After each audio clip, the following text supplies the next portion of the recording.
அதுக்கு வாழ்த்துகிறோம், ஆசீர்வதிக்கிறோம். God bless you. Amen. God bless you. God bless you. Amen. ஆமீன் ஆமீன். அருமையானவர்கள், இதுவரை நேரம் எங்களுடன் ஊழியர் சௌரிக்குள் இந்த அவர்கள் டொரண்டோ கனடாவிலிருந்து இணைந்து ஜபங்களை கூட வழிநடத்தினார். கத்தர் தாமே அவருடனும் கூட இருந்து ஆசீர்வதித்து வழிநடத்துவாராக. கத்தருடைய கரத்திலே ஒப்புவிப்போம். நாங்கள் இந்த வேளையிலும் எங்களுடன் ஊழியர் பாஸ்டர் ஆண்டனி இப்ரஹாம் அவர்கள் இணைந்திருக்கிறார். பிரைம் மினிஸ்டர் சார்பாக லண்டன் யூகேயிலிருந்து அவருக்கு மாலை வணக்கங்களை கூறி வாழ்த்தி வரவேற்போம். கத்தர் தாமை வழி நடத்துவாராக. அவர்களுக்கு மாலை 7 மணியாக இருக்கிறது. இந்த வேளையிலும் அவரிடம் ஒப்படைப்போம். இன்றைய நாளுக்காக எங்களுக்காக உங்களுக்காக எடுத்து வரப்போகிற வார்த்தைகளுக்காக, வேத வார்த்தைகளுக்காக நன்றி செலுத்தி கொண்டு வார்த்தைகளை பெற்றுக்கொள்வோம். கத்தர் வழி நடத்துவாராக. ஊழியரையும் குடும்பத்தாரையும் சபையையும் வாழ்த்தி கொண்டு அவரை வரவேற்போம். மாலை வணக்கங்களை கூறுவோம். Praise lord pastor. Praise lord. ஆமீன். உங்களிடம் ஒப்படைக்கிறோம். வழி நடத்துங்களா pastor. God bless you. Amen. இயேசு கிறிஸ்துவின் இணையற்ற நாமத்தினால் உங்கள் அனைவரையும் வாழ்த்தி வரவேற்கிறேன். கர்த்தர் எவ்வளவு நல்லவர், எவ்வளவு அருமையானவர். நமக்காக சாதாரணமாய் அல்ல, மேன்மையான மகிமையான காரியங்களை செய்து முடித்திருக்கிறார். பிரியமானவர்களே, தயவு செய்து கவனிங்கள். தன்னையே கொடுத்திருப்பாரானால் மற்ற எல்லாவற்றையும் அவர் அருளாதிருப்பது எப்படி என்று ரோமர் 8ஆம் அதிகாரத்திலே நாங்கள் வாசிக்கிறோம். தன்னையே கொடுத்திருப்பாரானா, அப்ப எல்லாவற்றையும் நமக்கு அருளி இருக்கிறார். அதை இன்றைய நாளிலே நாங்கள் அறிந்து பெற்றுக்கொண்டு மற்றவர்களுக்கும் ஆசீர்வாதமாய் இருக்கும்படிக்கே தேவன் இவை யாவற்றையும் செய்து முடித்தார். ஆமென். ஜெபம் பண்ணுவோம். அன்பின் பிதாவை, இந்த வேளைக்காக உமக்கு நன்றி செலுத்துகிறோம். ஒரே குமாரனை நமக்காக ஒப்பு கொடுத்து சகலத்தையும் அவர் மூலமாய் செய்து முடித்து எல்லாம் முடிந்தது என்று சொன்னது மாத்திரமல்ல, அவரோடு கூட சகலத்தையும் நமக்கு கொடுத்திருக்கிறீர். இன்றைய நாளிலே அவைகள் நம்மை வந்து மேற்கொள்ளுவதாக, குடும்பத்தை மேற்கொள்ளுவதாக, நாங்கள் கையிட்டு செய்கிற காரியங்களை மேற்கொள்ளுவதாக, நம்முடைய சரீரங்களை மேற்கொள்ளுவதாக, நம்முடைய எதிர்காலத்தை, தேசத்தை மேற்கொள்ளுவதாக, இயேசுவின் இணையற்ற நாமத்தினால். ஆமேன் ஆமேன். எடுப்போம், வாசிப்போம். ரோமர் 6ஆம் அதிகாரம் 14ஆம் வசனம் இப்படியாக சொல்லுகிறது: நீங்கள் நியாய பிரமாணத்துக்கு கீழ்ப்பட்டவராயிராமல் கிருபைக்கு கீழ்ப்பட்டிருக்கிறபடியினால் பாவம் உங்களை மேற்கொள்ள மாட்டாது. இன்னொரு விதத்திலே சொன்னால், நியாய பிரமாணம் மோசையினால் கொடுக்கப்பட்டது, ஆனால் கிருபையோ, அந்த வசனத்தை வாசிப்போம். யோவான் 1ஆம் அதிகாரம் 14ஆம் வசனம் இப்படியாக சொல்லுகிறது: எப்படியெனில் நியாய பிரமாணம் மோசையின் மூலமாய் கொடுக்கப்பட்டது, கிருபையும் சத்தியமும் இயேசுவின் மூலமாய் உண்டாயின. ஆமென். அப்ப கவனியுங்கள், நீங்கள் நியாய பிரமாணத்துக்கு கீழ்ப்பட்டிராமல் என்றால் மோசையினால் கொடுக்கப்பட்ட சட்ட திட்டங்களுக்கு கீழ்ப்பட்டிருக்காமல் தேவனுடைய அன்புக்கு கீழ்ப்பட்டிருக்கிறபடியினால், தேவனுடைய கிருபைக்கு கீழ்ப்பட்டிருக்கிறபடியினால் பாவம் உங்களை மேற்கொள்ள மாட்டாது. ஆமேன். என்றால் பிசாசு உங்களை மேற்கொள்ள மாட்டாது. ஆமேன். தரித்திரங்கள், வேதனைகள், துன்பங்கள், தடைகள், தாமதங்கள் இவைகள் உங்களை மேற்கொள்ள மாட்டாதே என்று வேதம் சொல்லுகிறது. ஆமேன். நியாய பிரமாணம் என்று சொல்லும் பொழுது அது நம்முடைய கிரியை, நம்முடைய கிரியை நம்மை விடுதலை ஆக்கவில்லை. ஆனால் கிருபைக்கு கீழ்ப்பட்டிருக்கிறபடினால், இன்னொரு விதத்திலே சொன்னால் இயேசுவின் கிரிகைக்கு கீழ்ப்பட்டிருக்கிறபடியினால் பாவம் உங்களை மேற்கொள்ள மாட்டாது, பிசாசு உங்களை மேற்கொள்ள மாட்டாது, பிசாசின் கிரிகைகள் உங்களை மேற்கொள்ள மாட்டாது, சாபம் உங்களை மேற்கொள்ள மாட்டாது. ஆமென். அப்ப பிசாசின் கிரியை நம்ம தொட முடியாது. ஏனென்றால் நாங்கள் இயேசு கிறிஸ்து செய்து முடித்த அவருடைய கிருபையின்படி நாங்கள் பெற்றுக்கொண்டிருக்கிறபடினால், அவருக்கு பிள்ளைகளாக மாற்றப்பட்டிருக்கிறபடினால், எல்லா விதத்திலும் அவருடைய இரத்தத்தினால் கழுவப்பட்டு நாங்கள் பரிசுத்தவான்கள் ஆக்கப்பட்டிருக்கிறபடினால் மாத்திரமல்ல, ஒன்று வெளிப்படுத்தல் 1ஆம் அதிகாரம் 6ஆம் வசனத்திலே நாங்கள் வாசிக்கிறோம், அவர் நம்மை தம்முடைய இரத்தத்தினால் கழுவி பிதாக்கு முன்பதாக நம்மை பாவிகளாக அல்ல, நம்மை ராஜாக்களாக நிறுத்துவார் அல்ல, நிறுத்தி இருக்கிறார். அதை நான் வாசிக்கிறேன் உங்களுக்காக. வெளிப்படுத்தல் 1ஆம் அதிகாரம் 6ஆம் வசனம்: நம்மிடத்தில் அன்பு கூர்ந்து தமது இரத்தத்தினாலே, கவனிங்கள், இது அவரை பற்றி, நம்மை பற்றி இல்லை. தயவு செய்து நம்மை கொண்டு வர வேண்டாம், நம்முடைய கிரியையை இதிலே இணைத்து கொள்ள வேண்டாம். நம்மிடத்தில் அன்பு கூர்ந்து தமது இரத்தத்தினாலே நம்முடைய பாவங்களற நம்மை கழுவி தம்முடைய பிதாவாகிய தேவனுக்கு முன்பாக. அப்ப கவனிங்க, என்னெல்லாம் இயேசு செய்து முடித்திருக்கிறார். நாங்க முயற்சி செய்து கொண்டு இவை எல்லாவற்றையும் பெற்றுக்கொள்வதற்கு நாங்கள் முயற்சி செய்கிறோம். ஆனால் இவை எல்லாம் ஏற்கனவே இயேசு கிறிஸ்துவினால் செய்து முடிக்கப்பட்டாயிற்று. நம்மிடத்தில் அன்பு கூர்ந்து தமது இரத்தத்தினால், நம்ம இரத்தத்தை சொல்லவில்லை, நம்மை அனுதினமும் பலி செலுத்த சொல்லவில்லை, மாறாக அவர் நமக்காக பலியாகி அந்த ஒரே பலியினால் நம்மை என்றென்றைக்கும் பூரணப்படுத்தி இருக்கிறார். எபிரேயர் 10:14. இங்கே பார்க்கிறோம், நம்மிடத்தில் அன்பு கூர்ந்து, வெளிப்படுத்தல் 1:6 தமது இரத்தத்தினாலே நம்முடைய பாவங்களற நம்மை கழுவி தம்முடைய பிதாவாகிய தேவனுக்கு முன்பாக நம்மை பாவிகளாக அல்ல, தரித்திரராக அல்ல, எதையும் செய்ய முடியாதவர்களாக அல்ல, தோத்து போனவர்களாக அல்ல, பிசாசினால் ஆளப்படுகிறவர்களாக அல்ல, தேவனுக்கு முன்பாக நம்மை ராஜாக்களும் ஆசாரியர்களும் ஆக்குவாரல்ல, ஆக்கின என்றா முடிஞ்சு போயிட்டு, ஆக்கின அவருக்கு மகிமையும் வல்லமையும் என்றென்றைக்கும் உண்டாயிருப்பதாக. ஆமேன். என்னடா நாங்க ஆமேன் சொல்ல மாட்டோம், டவுட் பண்ணுவோம்னுட்டு ஆண்டவரே ஆமேனையும் போட்டு கொடுத்துட்டார். ஹல்லேலூயா. அப்ப எவ்வளவு மேன்மையான ஒரு தேவனிடத்திலே நாங்கள் வந்திருக்கிறோம். ஆமேன். எவ்வளவு மேன்மையான ஆசீர்வாதம் நம்மை மேற்கொண்டிருக்கிறது. இதை அறியாமல் இருக்கிறபடியினால், தெரியாமல் இருக்கிறபடியினால் இவற்றை பெற்றுக்கொள்ளாதவர்களாய் இருக்கிறோம். உங்களுடைய அப்பா எவ்வளவு பெரிய பணக்காரரா இருந்தாலும் அவர் எழுதி வச்ச உறுதியை நீங்கள் படித்து இவைகளெல்லாம் எனக்கு சொந்தம் என்று நீங்கள் உரிமை பாராட்டாவிட்டால் அவைகள் உங்களை மேற்கொள்ள முடியாது. அதே போலத்தான் வேதத்திலே இயேசு கிறிஸ்து செய்து முடித்த யாவும் தெளிவாக எழுதப்பட்டிருக்கிறது. அதை படித்து நான் இதெல்லாம் எனக்கு சொந்தம் என்று நான் விசுவாசிக்காவிட்டால் நான் பெற்றுக்கொள்ள முடியாது. ஆகவே அறிந்து கொள்வோம், அதை விசுவாசிப்போம், அறிக்கை பண்ணுவோம், அப்பொழுது அவைகள் நம்மை மேற்கொள்ளும். ஆமென்.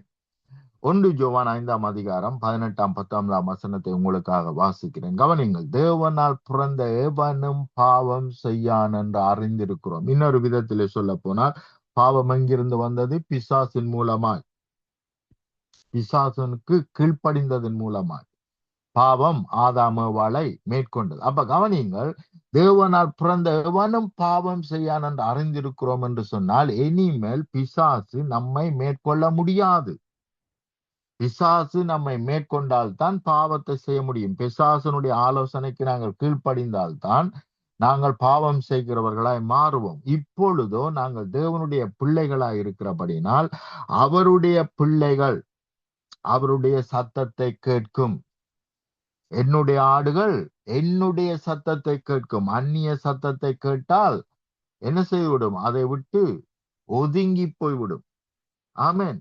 தேவனால் பிறந்த எவனும், கவனியுங்கள், எவனும் பாவம் செய்யான் என்று அறிந்திருக்கிறோம் என்றால் பிசாசின் கிரியை அவனிடத்திலே நடக்க முடியாது. பிசாசு மேற்கொள்ள முடியாது. பிசாசு கிட்ட வரவே முடியாது. ஏனென்றால் தேவனால் பிறந்திருக்கிறோம். ஆமென். தேவனால், கவனியுங்கள், தேவனால், உலகத்தால் அல்ல, ஆதாமின் பாவ சுபாவத்தினால் அல்ல, தேவனால் பிறந்திருக்கிறோம். ஆமென். கரை திரை அற்ற தேவ வார்த்தையினால் நாங்கள் மறுபடியும் ஜனிப்பிக்கப்பட்டிருக்கிறோம். ஆமென்.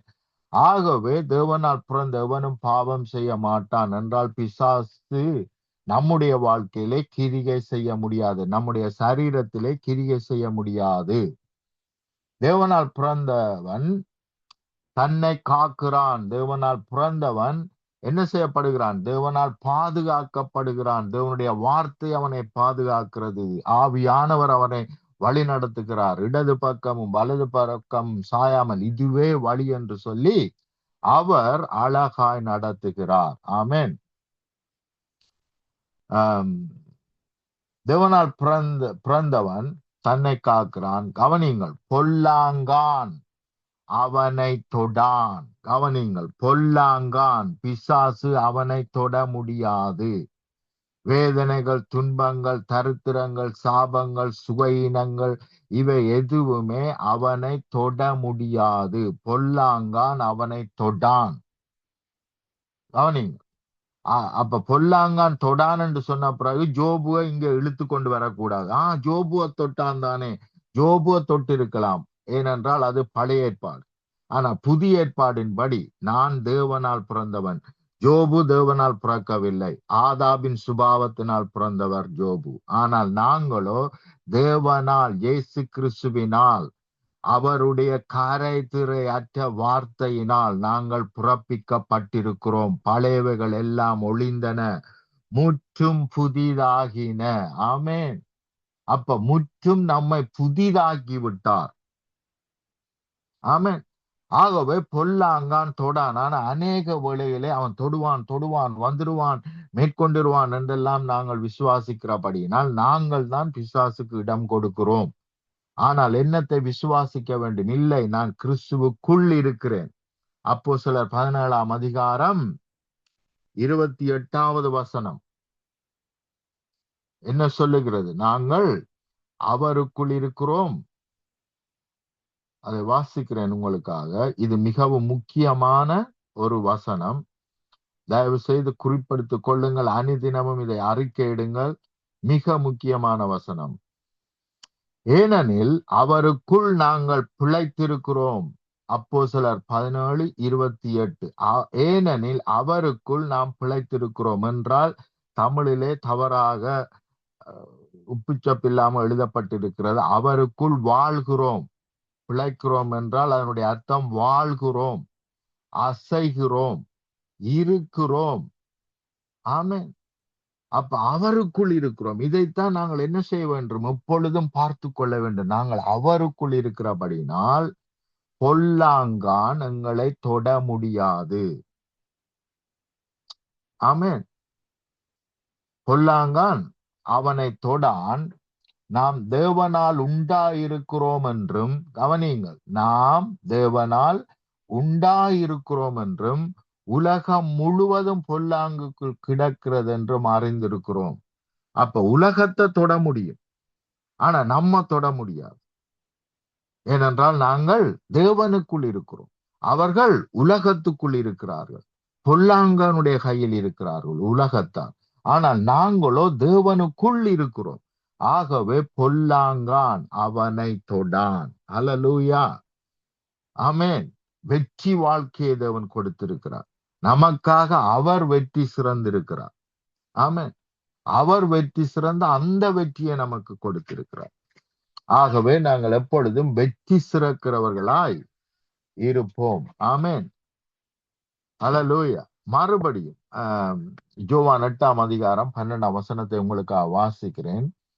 மறுபடியும் இயேசு ஜனங்களை நோக்கி, நான் உலகத்திற்கு ஒளியாக இருக்கிறேன். என்னை பின்பற்றுகிறவன் இருளிலே நடவான், ஜீவ ஒளியை அடைந்திருப்பான் என்றார். அல்லேலூயா. அப்ப நாங்கள் அவரை பின்பற்றுகிற பிள்ளைகளாய், அவருடைய பிள்ளைகளாய் இருக்கிறோம். அப்ப எங்களால் என்ன செய்ய முடியாது? இருளிலே நடவான். இருள் நம்மை இனிமேல் நடத்துகிறதில்லை. தேவன் தான் நம்மை நடத்துகிறவராய் இருக்கிறார். என்னை பின்பற்றுகிறவன் இருளிலே நடக்க மாட்டான். இருள் அவனை தொட முடியாது. இருள் அவனை ஆளுகை செய்ய முடியாது. ஒருவன் நடக்கிறான் என்று சொன்னால் இன்னொருவர் மூலமா இன்னொருவருடைய ஆளுகையில் இருக்கும் பொழுது அந்த ஆளுகை சொல்லுகிறது, நீ இங்கே போ, அங்கே போ, இதை செய் என்று சொல்லும் பொழுது அவர்கள் அதை செய்ய வேண்டியதா இருக்கிறது. ஏனென்றால் அடிமைகளாய் இருக்கிறார்கள். இஸ்ரவேல் ஜனங்கள் என்ன செய்தார்கள்? எகிப்திலே அடிமைகளாய் இருந்த பொழுது அவர்கள் என்ன சொன்னார்களோ எகிப்து அதிபதிகள் என்ன சொன்னார்களோ அதையே அவர்கள் செய்கிறவர்களாயிருந்தார்கள், அதன்படியே நடக்கிறவர்களாயிருந்தார்கள். ஆனால் இப்பொழுதோ நாங்கள் அதிலிருந்து விடுதலையாக்கப்பட்டிருக்கிறபடியினால் இருளிலே நடவான். ஏனென்றால் இருள் நம்மை நடத்த முடியாது, இருள் நீக்கப்பட்டாயிற்று, ஜீவ ஒளியை அடைந்திருப்பான். அப்ப நாங்கள் என்னத்தை அடைந்திருக்கிறோம்? ஜீவ ஒளியை அடைந்திருக்கிறோம். எந்த நிமிஷம் இயேசு கிறிஸ்துவை ஏற்றுக்கொண்டோமோ அந்த நிமிஷமே ஜீவ ஒளி நம்மை மேற்கொண்டிருக்கிறது, நம்மை நடத்துகிறது. ஆமென். நமக்குள் இருக்கிறது. ஆமென். கிறிஸ்து இயேசு நமக்குள் இருக்கிறார் என்று நாங்கள் விசுவாசித்தால் நமக்குள் இருள் இல்லை, ஜீவ ஒளி நமக்குள் இருக்கிறது. தயவு செய்து எனக்குள் ஏதோ இருக்கிறது, ஏதோ நடக்கிறது, என்னை சுத்தி ஏதோ நடக்கிறது, என்னை சுத்தி ஏதோ பிசாசு கிரியை சேர்ந்து நினைக்க வேண்டாம். நீங்கள் கிறிஸ்து இயேசுவுக்குள் வாழுகிறீர்கள், இருக்கிறீர்கள், உலாவுகிறீர்கள், நடக்கிறீர்கள். ஆமென்.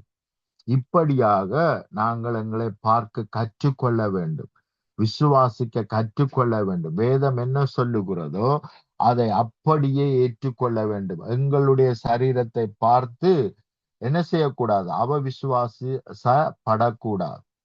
இஸ்ரவேல் ஜனங்களை பார்த்து சொல்லுகிறார், போங்கள் கானான் தேசத்தை மேற்கொள்ளுங்கள், ஏனென்றால் கானான் தேசத்தை உங்களுக்கு கொடுத்தேன் என்று தேவன் சொன்ன பிறகு அவர்கள் தங்களை வெட்டுக்கிளிகள் என்று பார்த்து, பாவிகள் என்று பார்த்து, பலவீனர் என்று பார்த்து, எங்களால் முடியாது என்று சொல்லி தேவ ஆசீர்வாதத்தை பெறாமல் வனாந்தரத்திலே தேவ வாக்குத்தத்தத்தை பெற்றுக்கொள்ளாமல் நிறைவேற்றப்படாமல் வனாந்தரத்திலேயே மரித்து போனார்கள்.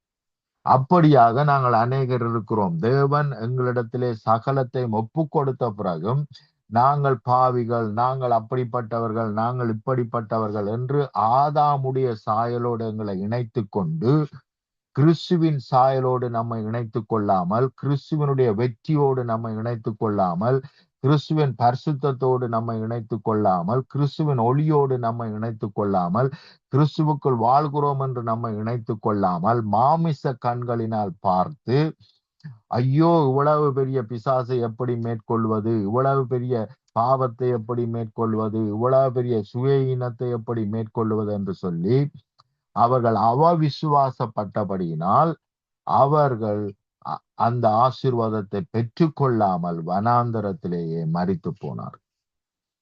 ஆனால் நாமோ அவருக்குள் இருக்கிறோம் என்று எவ்வளவுக்கு அதிகமாய் நாங்கள் பார்க்கிறோமோ அவர் சகலத்தையும் செய்து முடித்தார். அவருக்குள் இருக்கிறோம். அவர் செடியாக இருக்கிறார், நாங்கள் அவரோடு இணைக்கப்பட்ட கொடியாக இருக்கிறோம். ஆகவே நாங்கள் எப்பொழுதும் கனி கொடுக்கிறவர்களாய் இருக்கிறோம் என்று எவ்வளவுக்கு அவருடைய வார்த்தையை நாங்கள் விசுவாசிக்கிறோமோ அவ்வளவுக்கு அந்த வார்த்தை நம்முடைய வாழ்க்கையிலே கிரியை செய்யும். ஆமென்.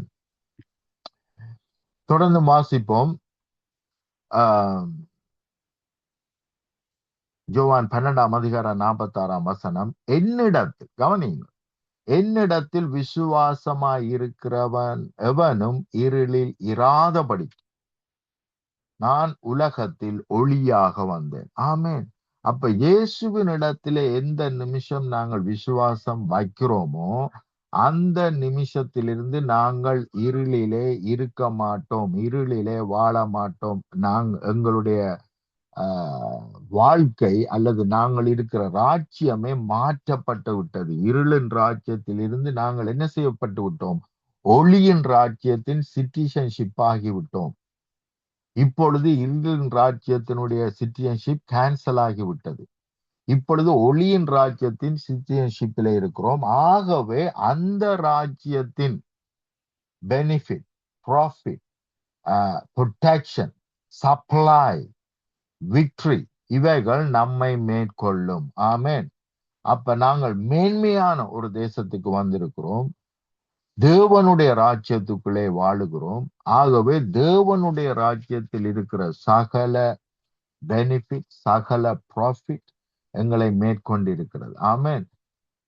பரலோகத்தில் செய்யப்படுவதில் உம்முடைய ராஜ்யம் வருவதாக, உம்முடைய சித்தம் செய்யப்படுவதாக.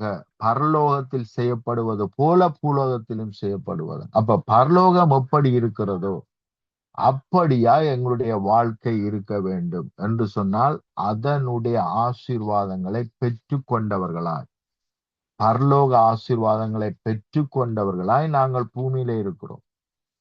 அல்லேலூயா.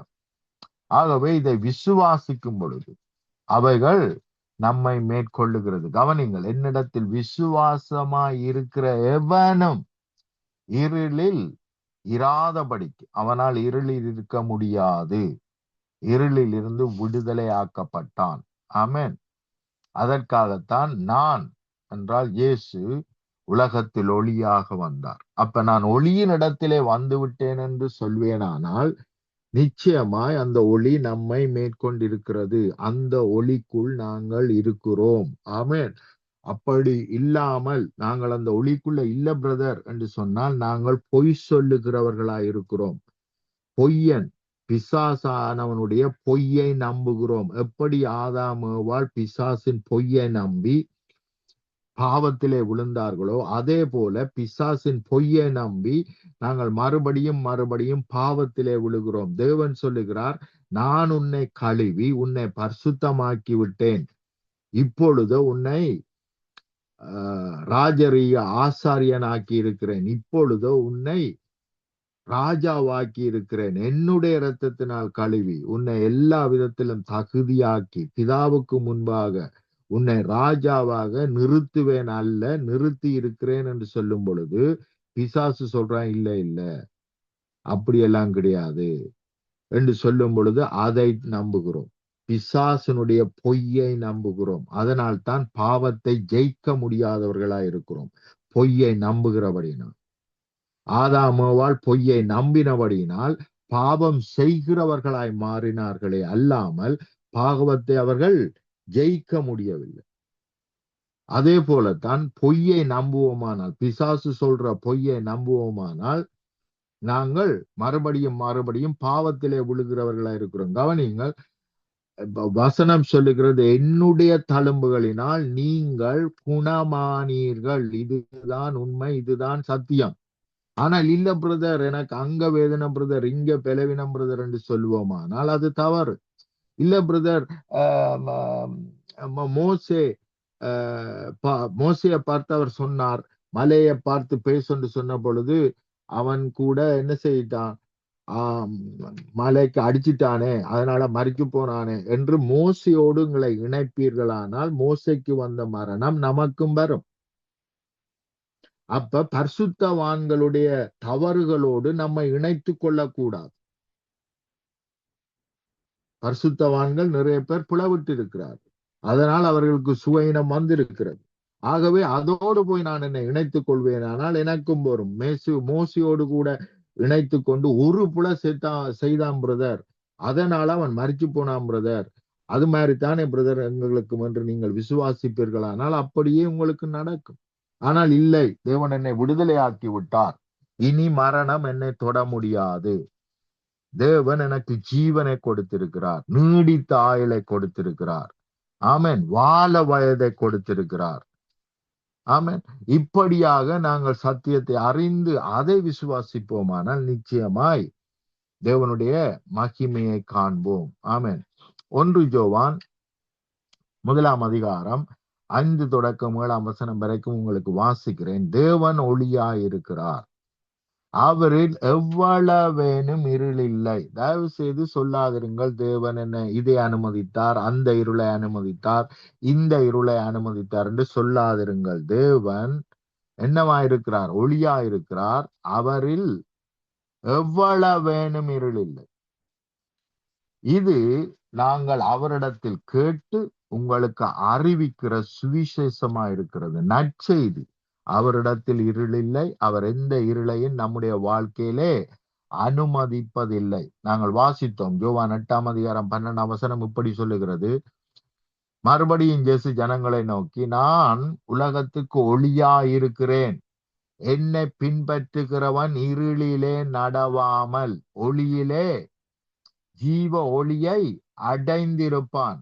அப்ப ஜீவ ஒளியை தர வந்த தேவன் ஒரு நாளும் எந்த இருளையும் நம்முடைய வாழ்க்கையில அனுமதிக்கிறதில்லை. அடுத்த வசனம் நான் உங்களுக்கு வாசித்தேன், யோவான் 12:46. என்னிடத்தில் விசுவாசமாயிருக்கிறவன் இருளில் இராதபடி. அப்ப இருளில் இருக்க முடியாது. நான் உலகத்தில் ஒளியாக வந்தேன். நான் ஒளியாக வந்திருக்கிறபடினால் இருள் கிரிகை செய்ய முடியாது. என்னை விசுவாசிக்கிறவனுடைய வாழ்க்கையிலே இருள் கிரிகை செய்ய முடியாது என்று சொல்லுகிறார். அல்லேலூயா.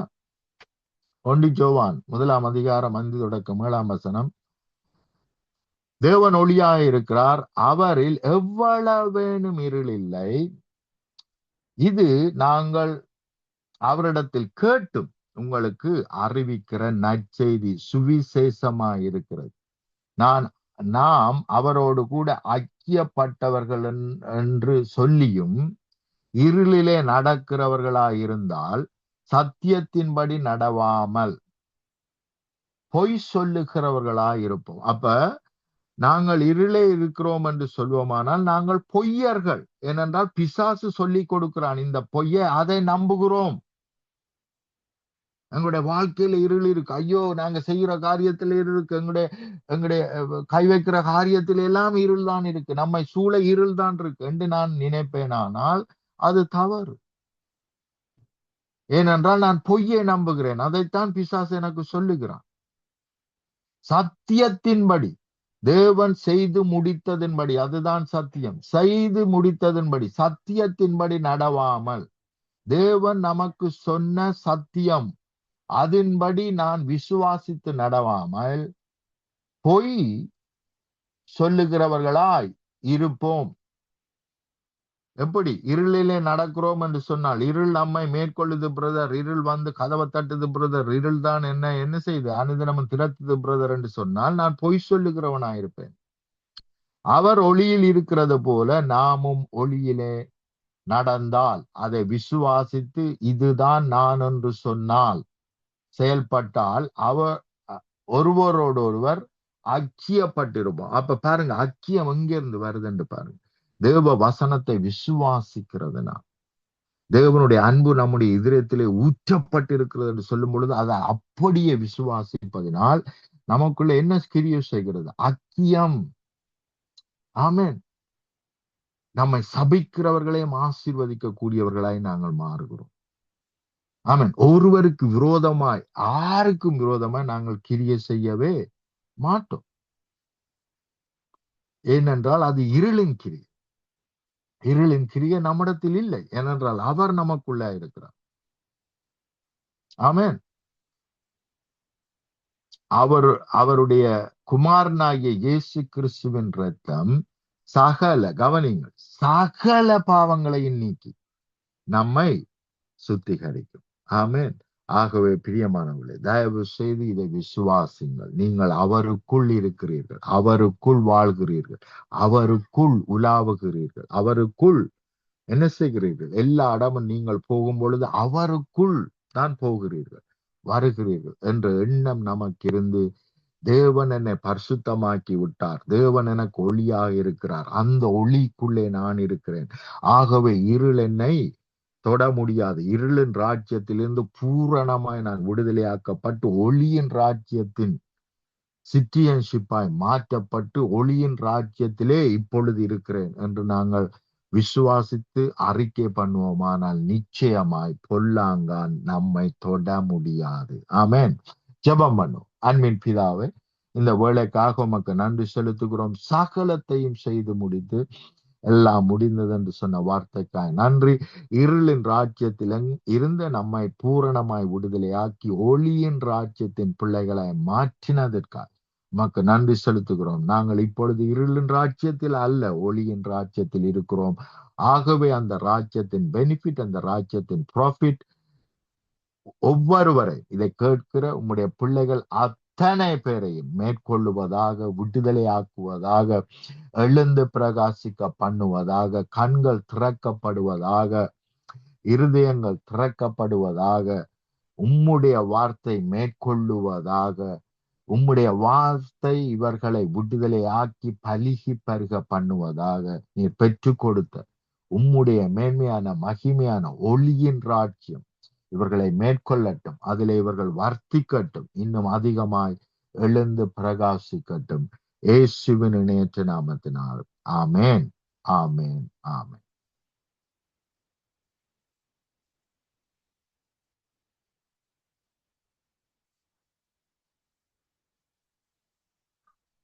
Hello, brother. Is it mic is off or mute? ஆமேன் ஆமேன். அருமையான வார்த்தைகளை கூட வழிநடத்தி ஆசீர்வதித்து உங்களையும் கர்த்தர் தாமே ஆசீர்வதித்து வழிநடத்துவாரான்னு வாழ்த்துகிறோம், ஆசீர்வதிக்கிறோம். விதைக்கப்பட்ட வார்த்தைகள் பல்நூறு மடங்காக பெருக கர்த்தர் உதவி செய்வாராக. கேட்டுக்கொண்டிருந்த ஒவ்வொருவர் சார்பிலும் மறு ஒலிப்பிலே கேட்கப் போகின்ற பார்க்க போகின்ற ஒரு சார்பிலும் வாழ்த்துகிறோம், ஆசீர்வதிக்கிறோம். கர்த்தருடைய கரத்திலே உங்களை உங்கள் குடும்பத்தாரையும் சபையும் ஒப்புவிக்கிறோம். நாளிலே திரும்பவுமாக இதே வேளையிலே சந்திப்போம் பாஸ்டர். அதுவரையும் தேவசமாக கூறுகிறோம், வாழ்த்துகிறோம், ஆசீர்வதிக்கிறோம். இன்னும் ஒரு தேவ செய்தியோடு நாளை இணையுங்கள். கர்த்தர் வழி நடத்துவாராக. God bless you pastor. Amen, amen. Amen. அருமையானவர்களே, நாங்கள் இணைந்திருப்பது சங்கமம் வானொலியின் நேரடி ஒலிபரப்பு. இணைந்திருக்கிற ஒவ்வொருவரையும் உயிர்த்தெழுந்த வல்லமை உள்ள இயேசு கிறிஸ்துவின் நாமத்திலும் சங்கமம் வானொலி டீம் சார்பிலும் என் சார்பிலும் என் குடும்பத்தின் சார்பிலும் வாழ்த்துகிறோம், ஆசீர்வதிக்கிறோம். இதுவரை நேரம் இந்த ஊழியர் பாஸ்டர் அண்டனியஸில் ஏப்ரஹாம் அவர்கள் தேவ செய்தி எடுத்து வந்தார். உங்களுக்கு ஆசீர்வாதமாக இருந்திருக்கும் என விசுவாசிக்கிறோம். ஆமென்.